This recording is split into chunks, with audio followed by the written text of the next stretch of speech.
Being called or chosen by God is a huge responsibility.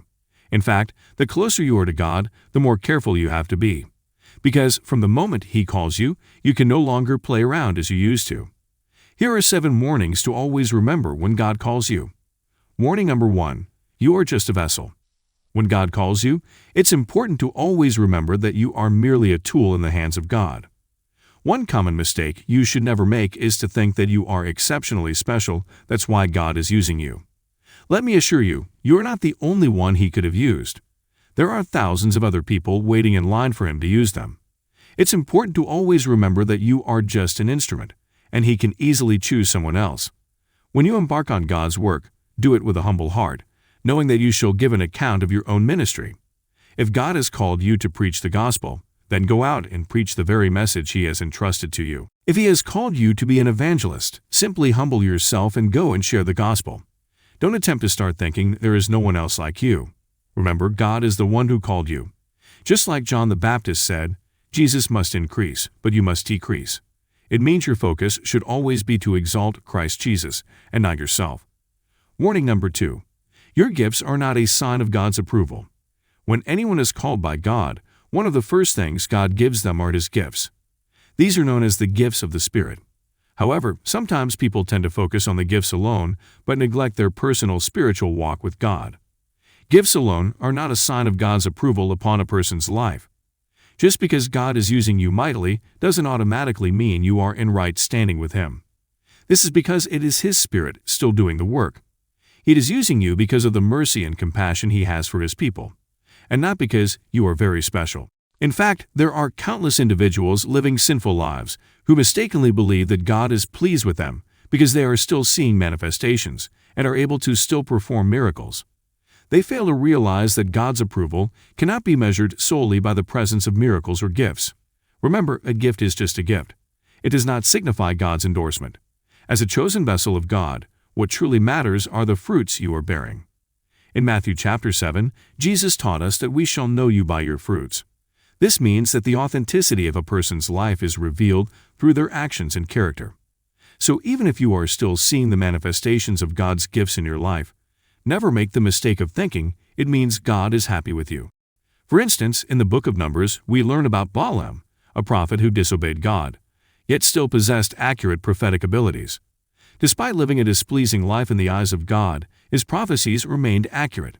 Therefore, just because God is using you doesn't guarantee that you are in right standing with Him. Gifts can deceive, but the fruits do not. Always examine yourself in the light of God. Warning number 3. You're not exempted.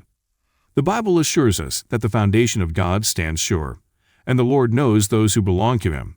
One of the greatest pitfalls for those called by God is the mistaken belief that they are exempt from His rules. Let me remind you that before God called you, you were first a Christian. This means that the same standards you adhered to before being called by God are the very standards He expects you to live by. For example, while you may preach against lying, it's crucial to recognize that you too are held to that same standard. The person you're preaching to is no different from you. If both you and that sinner were to die, you would face a more rigorous judgment because you should know better. When you're in church and hear a minister sharing a sermon, don't assume that the message is meant solely for other sinners. Always humbly acknowledge your own insignificance and remember that you too are subject to God's standards. The Bible tells us that anyone who knows how to do what is right and does not do it, to him it is a sin. Remember, Jesus said the first shall be the last, and the last shall be first. Warning number 4.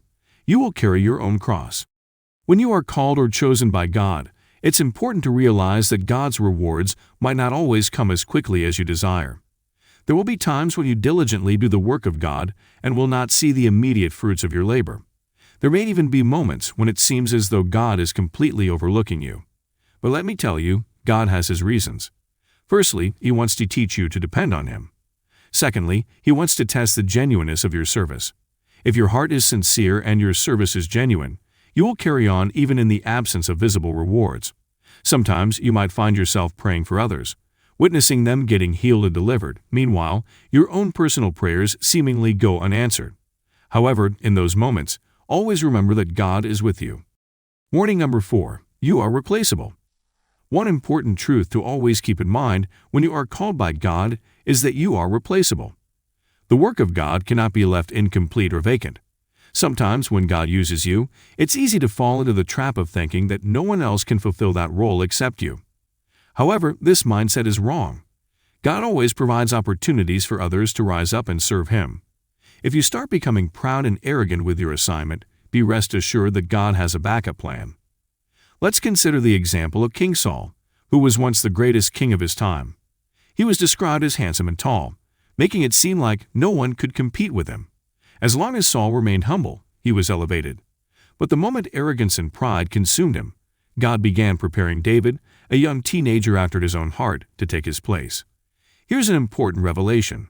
There are many anointed individuals who are still in the process of preparation. God has reserved them as His backup remnant to be used in these last days. So if God is using you in any area of service, you should be very humble. Even the slightest hint of pride can result in God replacing you. He is on a mission and doesn't have time to waste. What's even more striking is that sometimes when God replaces an individual, He might not even inform them that He is about to replace them. They might suddenly witness God begin using someone else instead of them.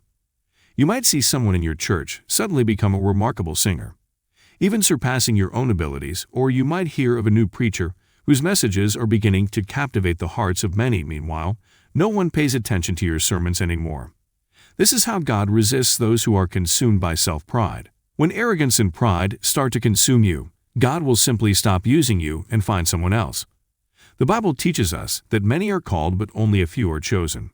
So even though you have received God's call, never forget that it's not the call alone that matters, but how you respond to it.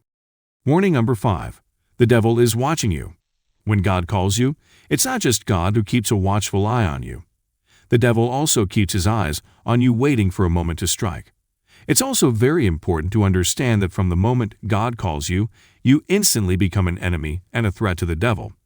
This means the devil begins to watch your every move, day and night, eagerly looking for an opportunity to strike.